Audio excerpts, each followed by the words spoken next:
this is Chinese. I'm sorry that I haven't made a video in a while. And I've been debate team at school, and we've been talking a lot about certain issues. And an issue that's come up a lot is homosexuality, homosexuals in general, and things that they think they should be entitled to. So, like, frankly, a point that's come up a lot is, well, hey, I'm a Christian, and I usually vote based on what I feel as a Christian.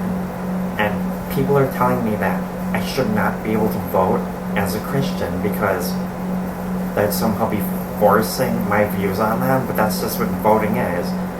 I'm voting for what I believe in Christianity, and there's nothing wrong with that. Now, so frankly, I can and should vote for people who support my principles, no matter where they come from, and whether those principles are foundations of modern Western society, or just some random tripe that people pick up from the internet. And a lot of people in debate class were a fan of distorting my position. Okay, well, because the general mistake there was that's saying that separation of church and state and religious liberty are mutually exclusive concepts. How is the government not forcing religious institutions to ensure or dispense something that violates their consciences in contradiction with separation of church and state? Because, separation of church and state is so misinterpreted. The founders meant for it to be a safeguard against a government-sanctioned church. So, like, a monopoly of churches, like the Church of England, which was back then was very strong. Today it's not very strong now, which is kind of sad, I guess. But so I don't believe that makes me a big fan of. I just don't like how people tell me that I shouldn't be able to vote for what I believe when that's what they're able to do. I believe that makes me a fan of religious liberty, because that's something this country is founded on, religious liberty, people doing what they believe. And I'm not a fan of the government. No, a fan of the government not pushing religious institutions into doing things that violate their own beliefs and constitutional liberties is basically what I'm talking about. So, I'm not sure really what else to say, because it took 1,600 years of Christianity for the world to be safe for. I'm sorry, I can't read. I have to make the font bigger. Okay, I'm sorry. It took like 1,600 years of Christianity for the world to be safe for, I guess, secular humanists, if you want to call them that, people who don't live by the morality of Jesus. So those type of people are really ungrateful for basically what us Christians have been doing. You're basically operating under a philosophy that says, count me in on what the Jesus people are saying, just no Jesus for me, thanks. That's absent divinity. Because without divinity, Jesus of Nazareth would still be the most brilliant social philosopher the human race has ever produced. And at least those type of people should be able to admit where all of this in our country came from. When our country was founded, birth control was 180 years in the future, and homosexuality was a subject that was literally never talked about in polite company because it was so forbidden. So the next time you say that Christianity holds back society, just look at how Christianity has made the world safe and able for you to even be able to talk about those type of topics. That's a fact. Because the critical part of Christ's message is forgiveness. And as long as you admit you're not perfect, you still have a chance. These people who refuse to admit there's anything to feel guilty about are those who are lost. In a society that's supposedly designed by Enlightenment philosophers, which, by the way, I don't really accept that because not all of the founding fathers were like enlightened philosophers. A lot of them were Christian. So like Jefferson, for example, was about the only person that was a founder who could claim they were an enlightened philosopher. And people who were writing the Constitution specifically got him out of the country so they could write the Constitution without him. Because, for example, his Articles of Confederation were such a colossal failure, and the first thing he did when he got back was subverting its principles. But I digress. That's not what we're talking about. This is what happens when different factions. Excuse me for one moment.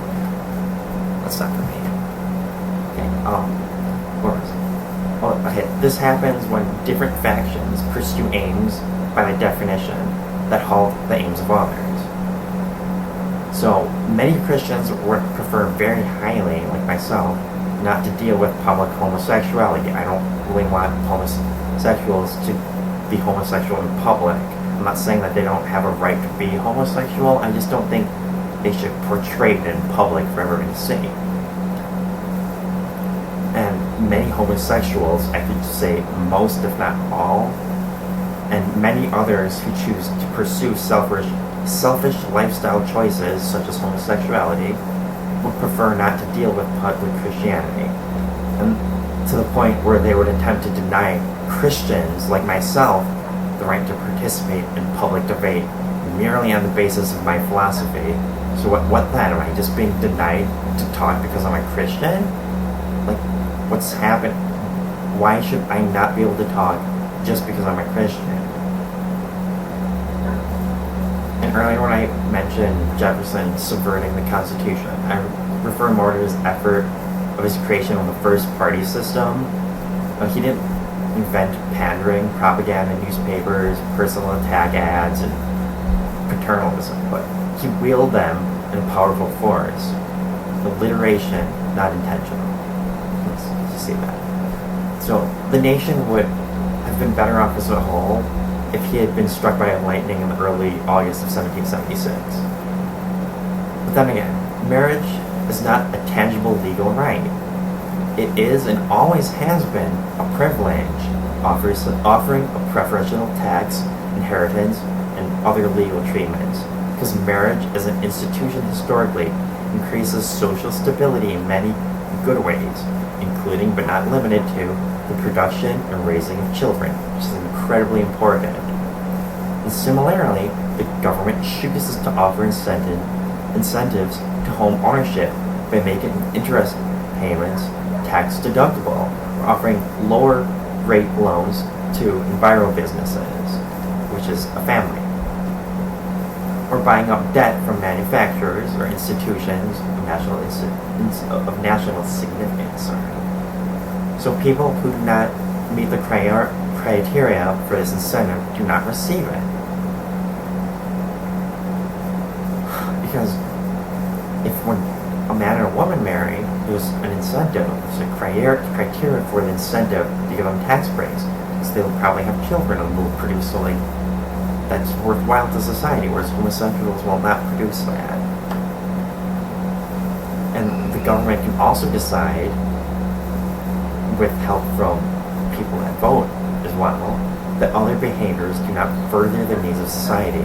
And so we have high taxes on things like cigarettes, and we have refusal to sell drilling rights on government land because it's public land. We have refusal to permit construction of refineries and power plants and pipelines. And also, we have the refusal to give overt support to homosexual lifestyles. Because homosexuality is a behavior, not a race. It's something you do, whether you have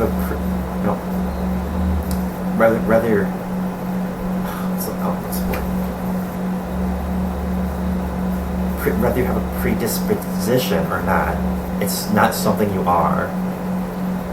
It neither deserves nor receives the same legal protections as race, because it's not. It's just something you're doing. It's not like who you are. Like race is you are black. You're not. It's not like you choose to be black. Okay, that's what I'm trying to say. This video's running on a little too long. I might make it 2 parts. So actually, I think I will stop right here and make a second part. either right now or in a little bit. But so thanks for watching this first part. I'll have more on homosexuality after this. Thank you for watching. This has been Charlie Mason.